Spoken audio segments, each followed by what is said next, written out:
안녕하세요. 얼마 전 사랑하는 사람과 결혼식을 올리고 한 사람의 아내가 된 20대 후반 여성입니다.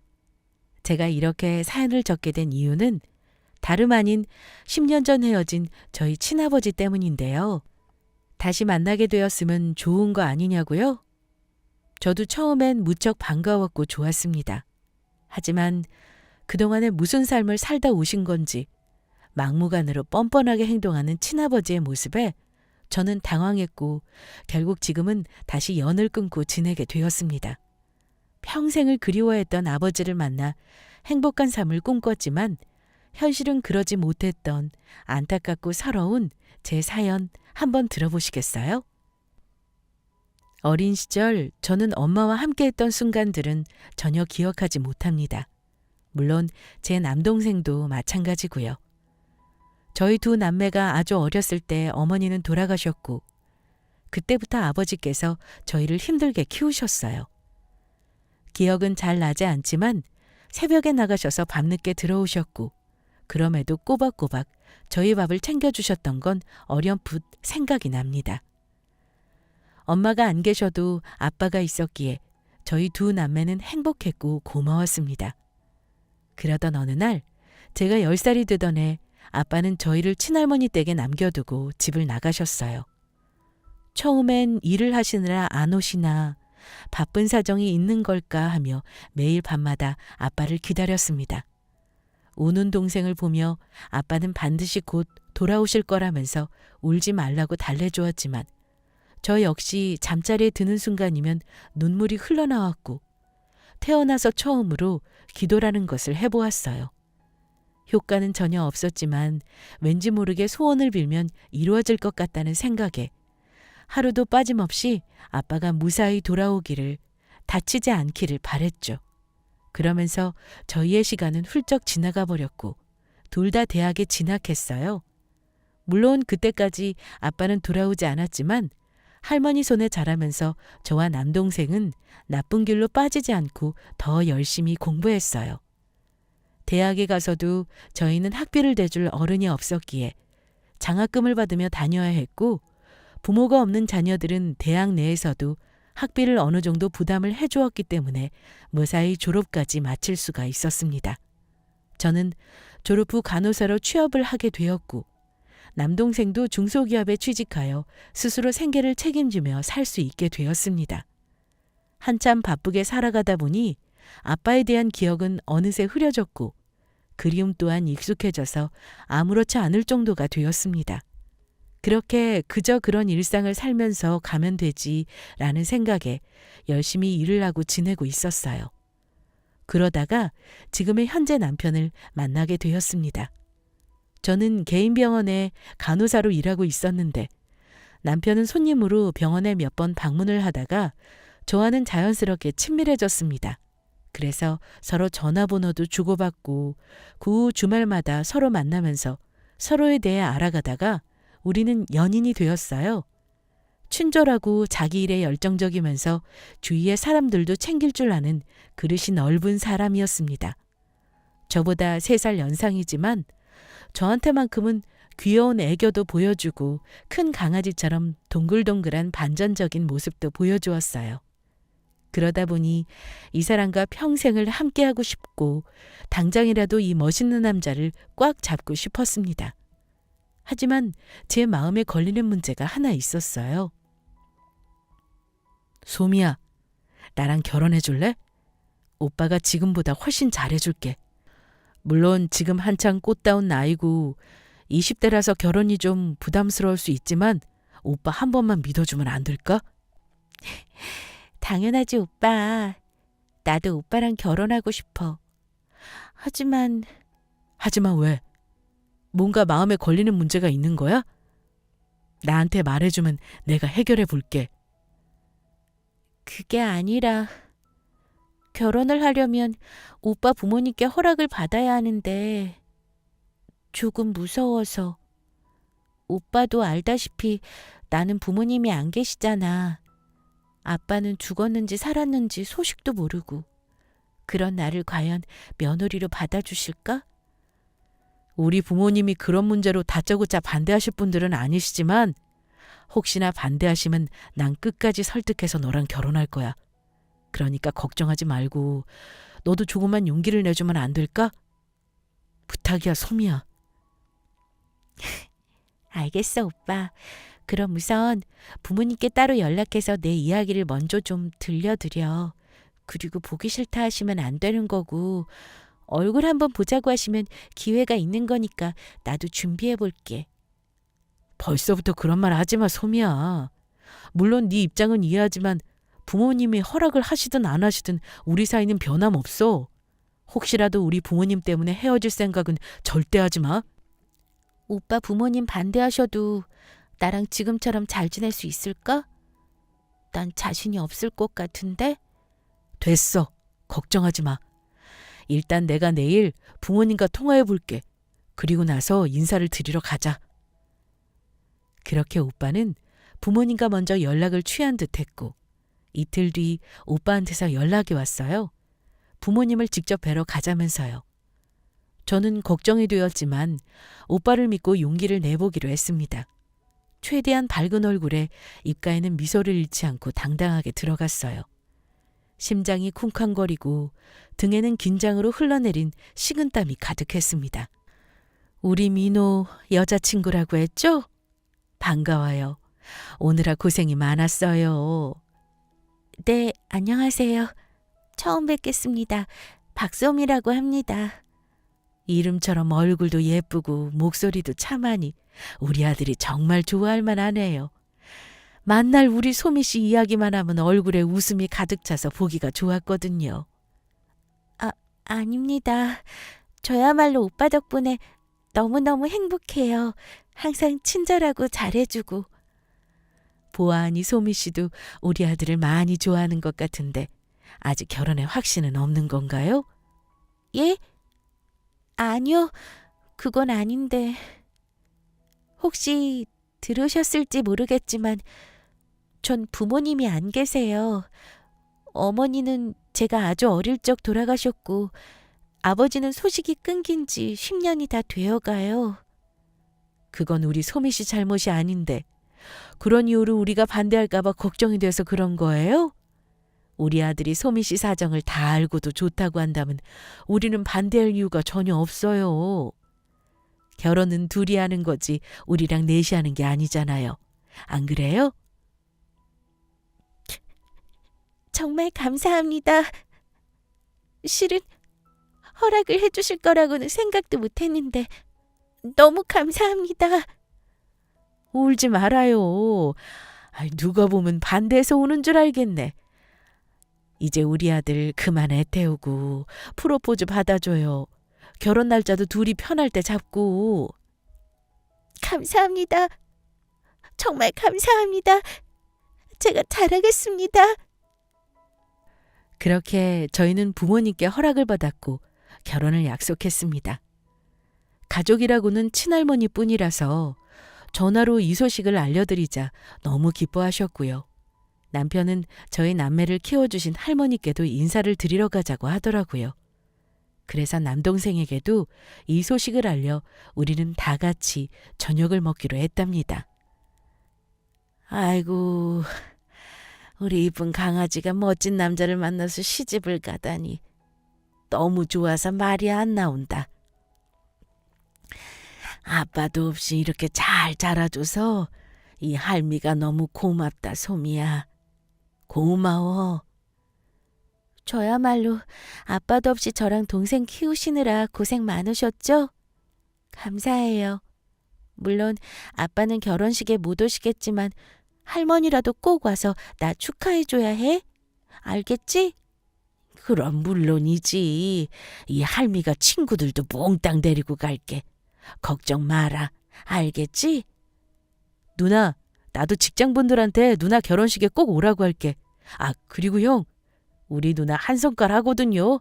결혼 준비할 때 엄청 싸울 수도 있으니까 형이 잘 참아줘요. 알겠죠? 형? 야, 네가 우리 오빠랑 얼마나 친하다고 벌써 형이야? 그리고 넌 꼭 누나 결혼하기 전에 성격 이야기를 해야겠냐? 둘이 진짜 사이가 좋은가 보네. 난 외동이라 항상 형제나 자매 있는 사람이 그렇게 부러웠는데 앞으로 이 두 사람하고 같이 지낼 생각하니까 벌써 재밌어지는데? 형, 우리 누나 잘 부탁해요. 겉으론 씩씩해 보여도 속은 어린애예요. 많이 부족하지만 형이 이해해주면서 잘 보듬고 살아주세요. 부탁드립니다. 걱정하지 마. 내가 최선을 다해서 행복하게 해주려고 빨리 결혼하는 거니까. 우리 결혼하게 되면 언제든 집에 놀러와도 좋아. 가끔 누나 심심해하면 같이 놀아줘. 알겠지? 네, 형. 정말 고맙습니다. 다행히 오빠는 성격이 좋은 탓에 저희 가족들과 금세 친해질 수 있었고 모두의 축복 속에서 우리는 결혼 준비를 시작했습니다. 그동안에 서로 모아놓은 돈으로 할 수 있는 것부터 간단하게 시작하기로 했어요.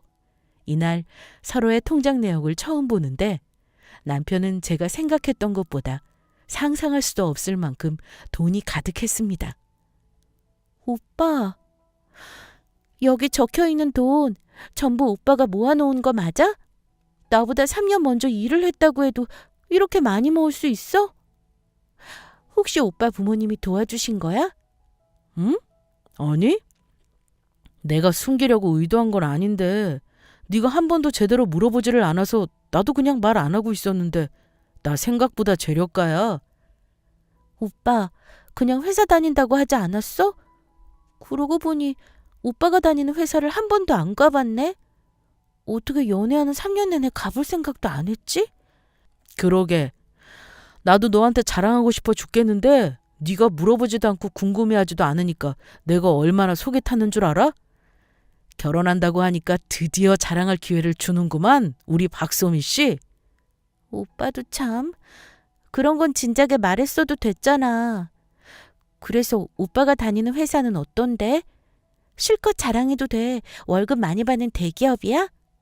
말하면 입 아프니까 이왕에 이렇게 된 거 오빠 회사 한번 가볼래? 생각보다 재력가라는 말에 저는 내심 기대가 되었습니다. 그리고 도착한 오빠 회사를 보니 저는 입이 떡 벌어지고 말았죠. 평범한 회사원인 줄로만 알았던 오빠는 자기 회사를 직접 운영하고 있는 젊은 베처 사업가였습니다. 근처에 본인이 운영하는 공장도 있다더라고요. 놀란 제 표정을 보고 오빠는 흐뭇했는지 제 손을 잡고 회사 안으로 향했습니다. 그렇게 오빠의 손에 이끌려 막 회사 입구를 지나가려는데 웬 경비옷을 입은 아저씨가 남편에게 인사를 하더라고요. 저는 순간 걸음을 멈칫했습니다. 소미야, 갑자기 왜 그래? 무슨 문제 있어? 오빠, 방금 오빠한테 인사한 저 경비 아저씨 말이야. 저분은 엊그제 새롭게 뽑은 경비원이야.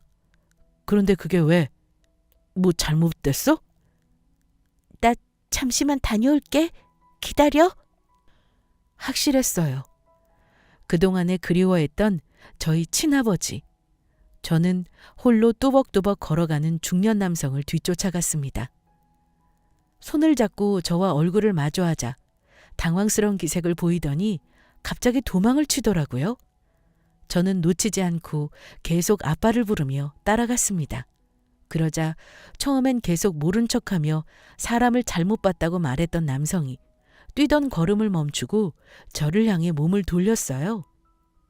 아빠 맞죠? 10년 전에 나랑 동생 놔두고 집에서 나갔잖아요. 아빠 맞죠? 그게... 이 넓은 서울에서 이런 식으로 만날 거라고는 생각도 못했는데 입이 10개라도 할 말이 없다. 정말 미안하다, 소미야. 그동안 어디서 뭐 하면서 지내신 거예요? 왜 그렇게 우리 둘을 내버려 두고 가셨어요?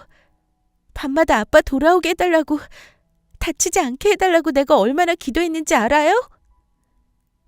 미안. 아빠가 정말 미안하다.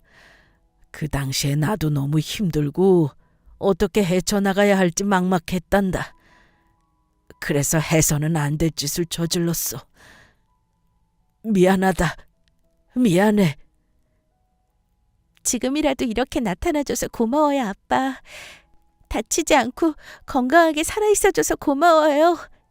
이젠 아무 데도 가지 말고 가족이랑 같이 행복하게 살아요, 아빠.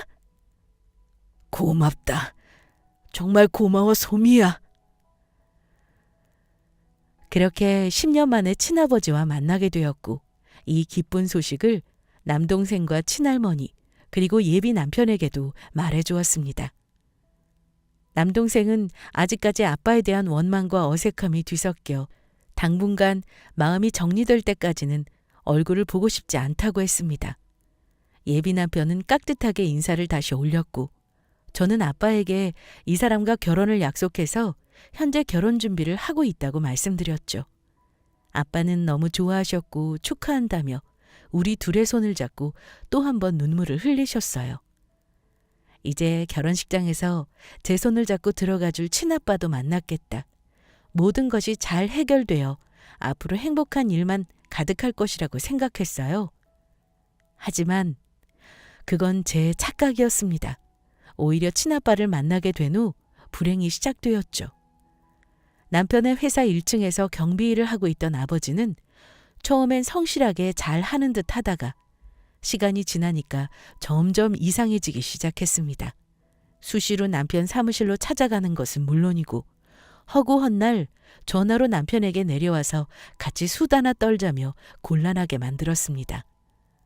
어이, 우리 예비사위, 안 바쁘면 잠깐 내려와서 같이 차 한잔 마실까? 경비실에만 있으려니 영 심심해서 말이야. 장인어른, 죄송하지만 저 좀 이따 회의가 있어서 준비해야 하거든요. 왔다 갔다 할 시간이 없을 것 같습니다. 그렇게 어려우면 내가 직접 사무실로 올라가지 뭐. 몇 층이야? 장인어른, 지금 근무 시간 아니십니까? 바쁘실 텐데 여기까지 오시려고요? 에이, 나 말고 경비 2명 더 있잖아. 게다가 난 이 회사 사장 장인인데 누가 뭐라고 해? 장인어른, 혹시 다른 분들에게 저와 장인어른의 관계를 다 말하고 다니셨어요? 당연하지. 그렇게 말하고 다니니까 다들 나한테 함부로 대하지 않더라고. 그래서 이 사람들에게 내가 누군지 어떤 회사에 있는 사람인지 각인시켜주려고 만나는 사람마다 말하고 있어. 아버님, 그렇게 일일이 소문을 내시면 제 입장이 곤란해집니다. 아직 결혼 전이고 사람들이 이상한 소문이라도 내면 어쩌려고 그러세요? 자네 이미 우리 딸이랑 결혼하기로 했다고 나한테 막대하는 건가? 내가 10년 전에 집을 나갔어도 아빠는 아빠야. 우리 솜이 나 다시 만나면서 얼마나 좋아했는지 알지?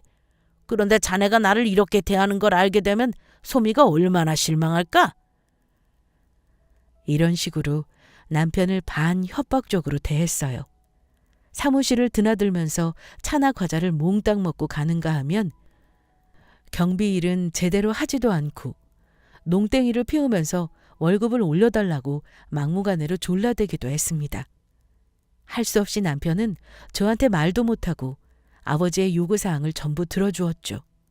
그러다 보니 아버지의 막행은 점점 더 심해졌고 심지어는 회사 안에서 갑질을 행사하기도 했습니다. 회사원들 중에 자기에게 인사하지 않는 사람에게는 내가 누구인 줄 아냐며 욕을 쏟아부었고 회사의 사장이 경비의 사위라는 것을 알고 빌빌거리는 사람들에게는 자기가 사장이라도 된 것처럼 승진과 많은 월급을 약속하며 남편을 꽤나 곤란하고 힘들게 만들었어요. 장인어른, 죄송하지만 이제 이런저런 말을 지어내면서 저를 곤란하게 하지 않으셨으면 좋겠습니다. 어제도 제 직원 몇 명한테 욕도 하시고 다른 분들에게는 월급을 올려주네 마네 하신 것 같은데 자꾸 그러시면 저 너무 힘듭니다. 아니, 나한테 잘 대해주고 깍듯하게 해주는 사람은 자네가 알아서 월급 올려주고 해야 내 위상이 살지. 내가 이 회사 사장의 장인인데 그 정도도 못하나? 내가 경비실에서 빌빌거리는 게 자네가 원하는 일이냐고? 빌빌거리다뇨. 저희 직원들 경비원이라고 해서 갑질하고 불친절하게 대하는 사람들 아니라는 거 아시지 않습니까? 그리고 아버님은 다른 경비원들보다 2배 월급을 드리고 있는데 만날 일 안 하시고 놀러 다니시고 심지어 제 사무실을 마음대로 들어오셔서 제가 얼마나 곤란한 상황인지 아세요? 회사에서도 말이 이만저만이 아니라고요. 자네 지금 나한테 큰 소리 쳤나? 그럼 내가 내 딸 자네하고 결혼시켜주는데 공짜로 결혼하려고 했어? 내가 아무 말도 안 하려고 했는데 지금 자네가 하는 짓 하나도 마음에 안 들어. 장인을 이런 경비직에 계속 있게 하는 것도 마음에 안 들고. 그렇다고 아무것도 모르시는 장인어른을 회사 직원으로 채용할 수는 없지 않습니까? 차라리 일을 하기 싫으면 그만두셔도 됩니다. 제가 월급의 절반은 매달 입금시켜 드릴게요. 이젠 장인까지 쫓아내려고 하나? 우리 소미가 들으면 억장이 무너지고 눈물을 펑펑 흘릴 걸세. 지금 내가 전화해서 자네가 나한테 한 짓 몽땅 말해줘? 그럼 소미가 너랑 결혼할 것 같아? 고정하세요, 장인어른. 안 그래도 결혼 준비로 피곤해하는 사람한테 무슨 말을 하시려고요. 이번만 넘어가 드리는 겁니다. 또 한 번 저를 곤란하게 만드시면 저도 어찌할 도리가 없습니다. 먼저 올라가 보겠습니다. 우리 소미 이야기만 나오면 그저 벌벌 떨면서 네가 나한테 무슨 짓을 해? 싸가지 없는 것 같으니라고. 정말 이번에 마지막이라고 생각한 남편은 마음을 단단히 먹은 듯 보였습니다. 아버지가 수시로 전화를 해도 받지 않았고 멋대로 사무실에 찾아오지 못하도록 문 앞에 다른 경호원을 세웠죠. 큰 소리로 반말을 하며 직원들이 보는 앞에서 예의를 지키지 않을 경우엔 대놓고 지적을 했으며 일을 제대로 하지 않을 경우 퇴사 처리를 하겠다며 단호하게 행동을 취했습니다. 그 모습에 아버지는 적잖이 당황했고 곁에서 지켜보던 사람들도 하나둘 아버지의 갑질에 대응하며 비위를 맞추려 애써 노력하지 않았습니다. 어이 김씨, 나 잠시 우리 사위 사무실에 다녀올 테니까 좀 봐주게. 이봐, 이제 그만하지. 자네 그런 식으로 사위 이용하는 거 부끄럽지도 않나? 아무리 우리 사장님이 자네 장인이라고 해도 같이 경비실에서 일하는 사람들에 대한 예의는 지켜야 할 거 아닌가? 뭐? 그동안은 찍소리도 못했던 양반이 갑자기 왜 이래? 장인이 사위 얼굴 좀 보러 가겠다는데 그렇게 잘못됐어? 누가 잘못됐대? 그럼 일을 끝내고 가던지 아니면 최소한 미안하다고 한마디 하고 가던지 해야지. 어쩜 사람이 이렇게 개념도 없고 예의도 없나? 이 자식이 지금 나한테 감히 개념도 없다고 했나? 자네 그나마 붙잡고 있던 경비일까지 못하게 되고 싶어? 확 잘라버리기 전에 입 닥쳐. 그래, 잘라라, 잘라. 나도 도저히 너랑 같이 일 못해 먹겠다. 너같이 싸가지 없는 사람 비호 맞춰가며 일할 바엔 다른 곳으로 가서 취직하는 게 낫겠다. 잘난 네 사위한테 당장 나 자르라고 해. 알겠냐? 이게 진짜 미쳤나? 너 진짜 내가 오늘 중으로 확 잘라버릴 거야. 알겠어? 아유, 내가 어쩌다 저런 놈을 만나서 에잉. 그러자 참다 못한 경비원 아저씨가 먼저 선수를 쳤습니다. 갑자기 문을 박차고 나가더니 남편이 있는 사무실로 가서 다짜고짜 이렇게 말하더랍니다. 아니, 갑자기 여긴 어쩐 일이십니까? 무슨 문제라도 있으십니까? 사장님, 그동안 참다가 도저히 이건 아닌 것 같아서 이렇게 찾아왔습니다. 아무리 사장님의 장인이라고 해도 사람을 이렇게 함부로 막 대해도 되는 겁니까? 그게 무슨 말씀이신지. 또 장인어른이 일을 저질렀습니까? 말도 마세요. 일은 만날 안 하는 주제에 사장님 들먹거리며 자기가 할 일도 안 하고 온통 저한테만 시킵니다. 그래놓고선 제가 한마디 했다고 이 회사에서 5년간 성실히 일해온 저를 자르겠다고 하더군요. 그 말을 듣고 제가 먼저 사장님 찾아왔습니다. 이렇게 부정하게 사람을 마음대로 자르는 사장이라면 제가 먼저 박차고 나가려고요. 정말 죄송합니다. 제가 입이 10개라도 드릴 말씀이 없습니다. 도저히 안 되겠네요. 아무래도 장인 어른을 내보내는 게 회사 이치에 맞는 것 같습니다. 이렇게 용기 내서 찾아와 주신 거 감사드려요. 그날 저녁, 남편이 저한테 저녁을 먹자고 해서 한 식당에서 만나게 되었어요. 그동안 아버지 때문에 남편이 얼마나 곤란에 처해 있었는지, 나한테 말도 못하고 속이 문드러져 있었을지 이때까지만 해도 상상할 수 없었습니다. 요즘 결혼 준비로 매일같이 만났으면서 갑자기 왜 이런 조용한 식당에서 밥을 먹재? 뭐 하고 싶은 말 있어, 오빠? 그게 우선 네가 당황스럽기도 할 거고 기분이 매우 안 좋을 수도 있는데 그래도 말은 해야 할 것 같아서 우선 결과적으로 장인어른 회사에서 일 그만두시게 해야 할 것 같아. 어?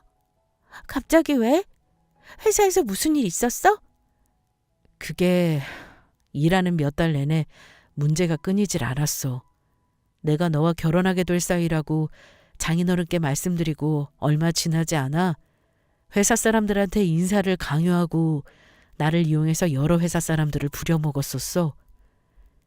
최근에 같이 일하던 경비 아저씨마저도 내 사무실로 찾아와 한 소리 하시더라. 뭐? 아빠가 그런 짓을 했단 말이야? 아니, 도대체 왜? 그야 난 회사 사장이고 장인어른도 그 정도 대접을 받고 싶으셨던 거겠지. 경비일 하실 때도 수시로 사무실로 찾아와서 나를 곤란하게 하셨고 근무 시간에도 자리를 이탈해서 다른 분들에게 피해를 많이 끼치기도 하셨어. 게다가 월급을 올려달라면서 막무가내로 소리치시길래 2배로 올려드렸더니 점점 더 원하는 게 많아지시더라고. 웬만하면 우리 결혼식 전까지 참아보려고 했는데 나만 힘든 게 아니고 회사 사람들이 전부 힘들어해서 어쩔 수 없이 내리게 된 결정이야. 10년 만에 나타나서 한다는 것이 미안해. 정말 미안해, 오빠. 왜 그동안 말하지 않았어? 진작 말했으면 내가 아빠 찾아가서 말을 하든 말든 했을 거 아니야. 네가 이렇게 당황하고 상처받을 거 아는데 나라고 말하기가 쉬웠겠니? 아무튼 내일 중으로 장인어른은 퇴사 처리될 거야. 미안해, 오빠. 난 아빠가 이제라도 우리한테 미안한 마음으로 잘해주실 줄로만 알았어. 이렇게까지 막무가내로 나올 줄은 상상도 못했어. 울지 마, 소미야. 어떻게든 잘 해결될 거야. 너무 걱정하지 말고 넌 얼마 안 남은 우리 결혼식 준비나 잘해. 괜히 너까지 나서서 일 크게 만들지 말고. 알겠지? 알겠어, 오빠. 일단 중요한 건 우리 결혼식이니까 나는 그것만 신경 쓸게. 말은 그렇게 했지만 저는 도저히 가만히 있을 수 없었어요. 집으로 도착해 당장 아버지한테 전화를 했고 남편과 나눴던 대화가 사실이냐고 물었더니 뻔뻔한 아버지는 자신 있게 인정을 했죠. 마치 당연히 그래도 된다고 생각하는 사람처럼요. 저는 너무 실망스럽고 화가 나서 내일 있을 퇴사 소식을 미리 말해버렸습니다. 순간 아버지는 울그락불그락하며 화를 내더니 너희 마음대로 될 것 같냐며 두고 보라고 하시더군요. 힘없고 아무것도 가진 것 없는 아버지가 큰 회사를 어떻게 대응을 할까 하는 생각에 아버지의 그저 부질없는 마지막 발악이라고만 생각했어요. 하지만 다음 날 아버지는 회사 입구 로비에서 술을 마시며 행패를 부리고 있었고 남편의 멱살을 잡으며 폭언을 쏟아내고 있었습니다. 회사 내에 있던 경호원이 아무리 말려봐도 아버지의 추태는 멈추질 않았고 이 모든 상황이 너무 힘들어진 저는 결국 남동생에게 전화를 걸었죠. 동생은 10분 만에 회사로 왔고 화가 머리끝까지 났던 탓에 아버지의 멱살을 잡고 내동댕이 쳤습니다. 우리 버리고 10년 만에 나타나서 이게 뭐 하는 짓이야? 누나 앞길 망치려고 작정했어? 이 새끼가 어디서 아빠를 치고 있어? 네가 뭘 안다고 그래? 당장 나가. 난 당신 같은 아빠 필요 없어. 그러니까 당장 어디로든 사라져버려. 키와 덩치가 있던 남동생의 힘에 이끌려 결국 아버지는 회사 밖으로 쫓겨나게 되었고 나머지는 남편이 전부 돌아다니며 상황을 정리한 끝에 마무리가 되었습니다. 저와 남동생은 끝까지 잘못을 인정하지 않고 욕을 해대는 아버지를 시골에 있는 집으로 돌려보내려 했습니다. 이제 회사에서 일 못하게 되었으니까 그냥 조용히 친할머니가 계신 집으로 내려가세요. 남편한테 이런 일 겪게 한 것도 너무 창피하고 미안해요. 너무 부끄럽다고요. 내가 네 애비인데 이 정도도 못해? 그냥 공짜로 너를 그 자식한테 줄 것 같았어? 나한테 돈이라도 주던지 아니면 회사에 높은 직급이라도 줘야 계산이 맞잖아. 안 그러냐고. 내가 실수했어. 아빠를 처음 본 그날 난 그냥 모른 척 해야 했어. 이런 아버지가 뭐가 그렇게 반갑다고 끝까지 쫓아가서 이 사단을 만들었는지 너무너무 후회돼. 그게 지금 애비한테 할 소리야? 그저 남자한테 눈이 멀어 폐륜을 저지르다니. 누나한테 뭐라고 하지 마. 당신이 우리한테 뭘 해줬다고 아빠야. 우리 키워준 건 할머니지 당신이 아니야. 그리고 뭐? 결혼할 거면 돈이나 주라고? 진짜 미쳤어? 10년 만에 나타나서 우리한테 이런 쪽팔린 모습 보여가면서까지 대접을 받고 싶었어? 당신이 무슨 자격으로? 너 이 새끼 안 본 사이에 많이 커서 이제 아빠한테 대드냐? 너희 나 이렇게 쫓아내고 잘 살 수 있을 것 같아? 내가 이렇게 조용히 떠날 것 같냐고 이 후레 자식들아. 네, 잘 살 수 있어요. 아빠 없이 난 결혼도 잘할 거고 행복하게 잘 살 수 있어요. 그러니까 그만 초해지시고 얼른 내려가세요. 아빠라는 존재가 끔찍해지려고 하니까. 그 순간 아버지의 커다란 손이 제 뺨을 내리쳤고 전 그 충격으로 바닥에 주저앉았습니다. 그 모습을 보고 남동생은 저를 일으켜 세웠고 아버지는 폭언을 하면서 요요히 회사 곁을 떠났어요. 뺨을 맞고 그제야 정신이 들면서 아빠와는 연을 끊는 것이 남은 가족과 시댁 식구들을 위해서라도 좋다는 확신이 들더라고요. 남동생과는 상의를 해서 아버지를 만나게 된 일은 애당초 없던 일로 하기로 했습니다. 물론 이 기억들이 순순히 지워지진 않겠지만 나름 잊고서 살아가기로 노력했죠. 그렇게 시간이 흘러 저희 둘의 결혼식 당일이 되었고 저는 신부 대기실에 남편과 시부모님은 로비에서 하객들을 맞이하며 한참 인사를 하고 있을 때였어요. 갑자기 누군가가 큰 소리를 내면서 행패를 부리기 시작했습니다. 멀리서 소리를 듣고 순간 아찔하더라고요. 100% 아버지라는 확신이 들었기 때문이었죠. 당장이라도 일어나서 수습을 해야 하나 생각하던 찰나 남편이 허겁지겁 신부 대기실로 들어와 귓속말로 이렇게 말하더군요. 장인어른이 오셨어. 하지만 우리는 모른 척할 거야. 그냥 술 취한 취객이라고 말하고 경호원과 함께 내보낼 테니까 당신도 그렇게 알고 혹시라도 아는 척 하지 마. 알겠지? 그러다 아빠가 내 이름이라도 부르면 어쩌려고. 그렇게 되면 일단 걱정 말고 있어. 아버지랑 내가 최대한 막아볼 테니까 소미 너는 절대 여기서 나오지 마. 그렇게 말하고는 대기실을 나가 아빠와 실랑이를 하는 소리가 들리더군요. 남동생도 이 사태를 눈치껏 보고 이해했는데 신부 대기실에서 나가지 않고 제 옆을 지키고 있더군요. 벌벌 떨고 있는 저를 보고 동생은 손을 잡아주며 진정할 수 있도록 해주었답니다. 하지만 사태는 심각해져 갔고 저와 남동생 때문에 일이 이렇게 된 것 같아서 가만히 있을 수가 없더라고요. 상의 끝에 남동생과 함께 나가 상황을 지켜보았고 술에 취해 비틀거리며 주정을 부리고 있는 아버지를 보니 시댁 식구들을 볼 면목이 없었어요. 그 순간 아버지는 저와 남동생을 보고 미친 듯이 달려들었고 폭언을 하면서 고래고래 소리를 질렀어요. 동생의 멱살을 잡고 흔들자 보다 못한 시아버지가 부욱 날아서 아버지에게 돌려차기를 한 방 크게 날리셨습니다. 당장 그만두지 못해? 어딜 와서 행패야. 꼭 이렇게 얻어터져야 그만둘 건가? 이 사람 당장 식장 밖으로 끌어내세요. 시아버지의 돌려차기를 맞은 아버지는 그 자리에서 뻗어버렸고 경호원이 그대로 들어올려 식장을 빠져나갔습니다.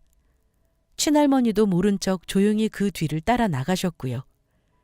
아무리 그래도 자기 아들이 다쳤는데 손녀 결혼식보다는 아들 옆에 같이 있는 게 마음이 편했던 모양이에요.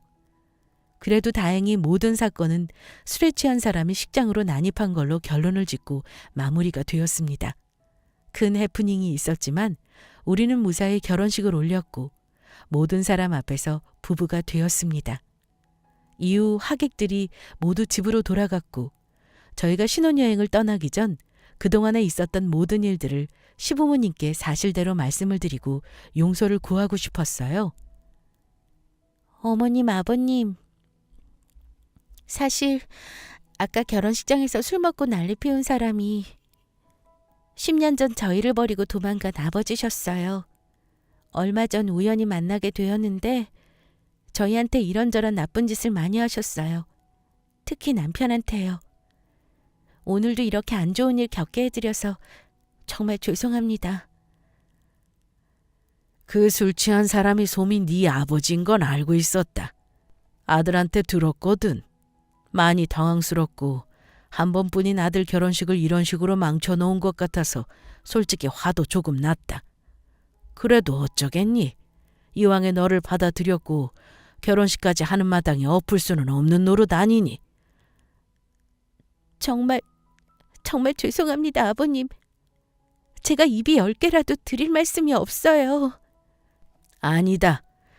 결론적으로 너희들 결혼식도 잘 마무리되었고 부부가 되었잖니. 그걸로 됐다. 그리고 솜이 네 앞에서 아버지께 발길질을 한 건 미안하구나. 내가 운동을 했던 사람이라 힘 조절이 잘 안 됐던 것 같구나. 아니에요, 아버님. 오히려 한 방에 상황을 종료시켜 주셔서 제가 얼마나 감사했는데요. 너무 신경 쓰지 마세요. 그리고 아버지와는 다시 만나기 전으로 돌아가기로 했어요. 생각해보니 차라리 안 계실 때가 더 마음이 편하고 좋았더라고요. 아마 며칠 뒤에 시골로 내려가실 거예요. 그래도 10년 만에 만나게 된 친아버지라 네가 마음이 많이 갔을 텐데 실망이 크겠구나. 오늘 있었던 일은 다 잊어버리고 신혼여행 가서 재미나게 놀다 오거라. 알겠지? 감사합니다. 정말 감사합니다. 어머님, 아버님. 제가 더 잘하도록 노력하겠습니다. 알겠으니까 어서 옷 갈아입고 출발해라. 가서 다른 생각은 말고 둘만의 시간을 허투루 보내지 마. 사진도 많이 찍고. 저희는 한결 편안한 마음으로 신혼여행을 떠났고 생각 없이 신나게 놀았던 것 같아요.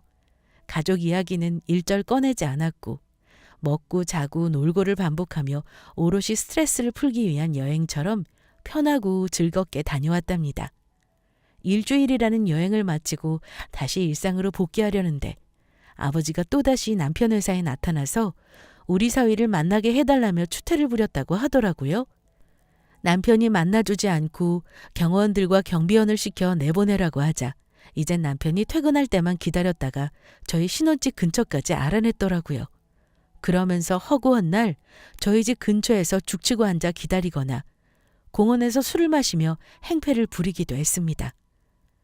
참다 못한 저희 부부는 결국 경찰에 신고를 했고 접근 금지를 신청하였습니다.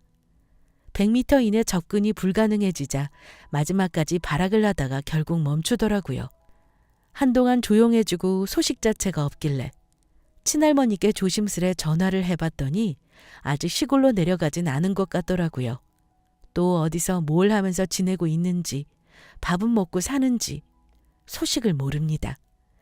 이미 저와 남동생 남편은 모두 핸드폰 번호를 바꿔버린 상태라 전화를 걸지도 받지도 못하는 상태였으니까요. 지금 현재까지도 친아버지가 어떻게 지냈는지 알지 못합니다. 아니, 오히려 알고 싶지 않습니다. 10년 전 우리를 버리고 떠난 아버지에게 받은 상처보다 10년 후 다시 만난 아버지에게 더 큰 상처를 받아 정이라고는 하나도 남아있지 않기 때문이죠. 차라리 만나지 않았을 땐 그리움이라도 있었지만 지금은 끔찍했던 기억밖에 떠오르지 않아요.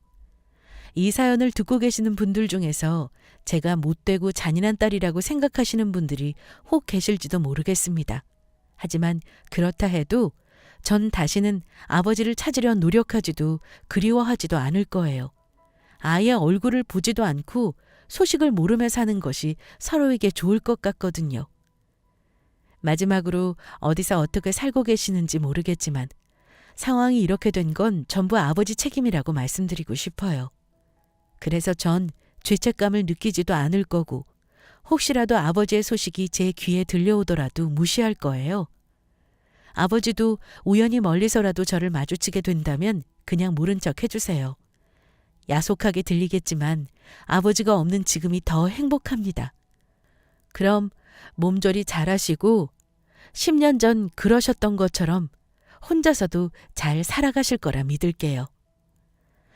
제 사연은 여기까지입니다. 끝까지 들어주셔서 감사합니다.